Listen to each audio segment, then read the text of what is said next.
মেজাজ হারাইনি, মেজাজ ঠিক রেখেই বলেছি, যা বলেছি ঠিক বলেছি। আমি খড়গপুরে দাঁড়িয়ে বলে দিচ্ছি, এই ধরনের বেয়াদবি করতে আসে কেউ যে পার্টির, তাকে বাড়ি থেকে টেনে নিয়ে রাস্তায় পিটবো, সে যত বড় নেতা। দিলীপ ঘোষ কারো বাপের খায় না, কারো জমিদারিতে পা দেয় না।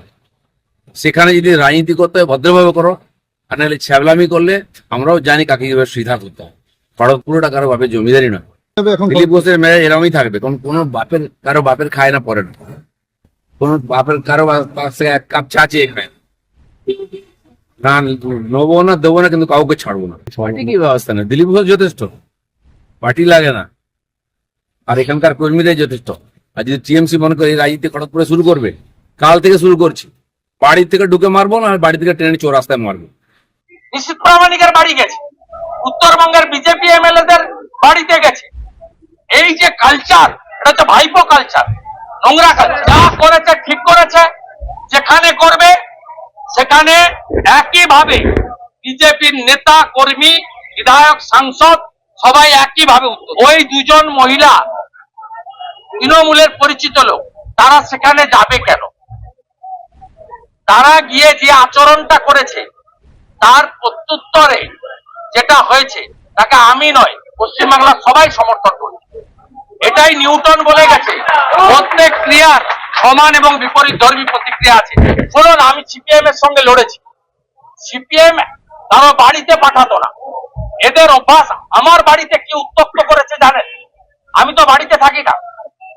আমার বাবার এজ হচ্ছে 88, মায়ের এজ হচ্ছে 77।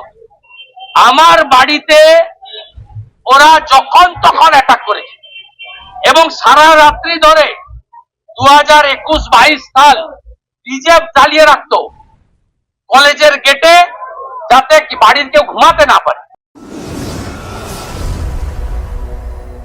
আপনারা দেখছেন বর্তমানসময়.com।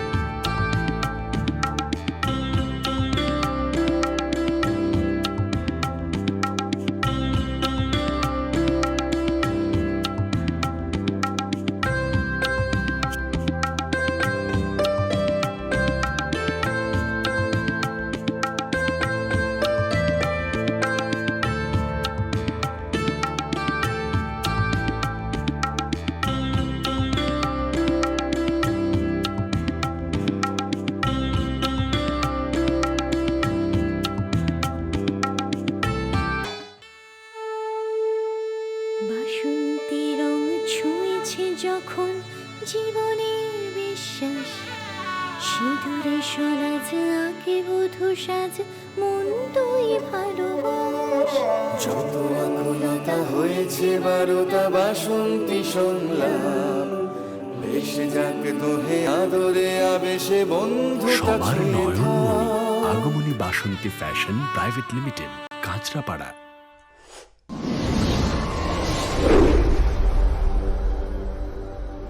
You are watching বর্তমান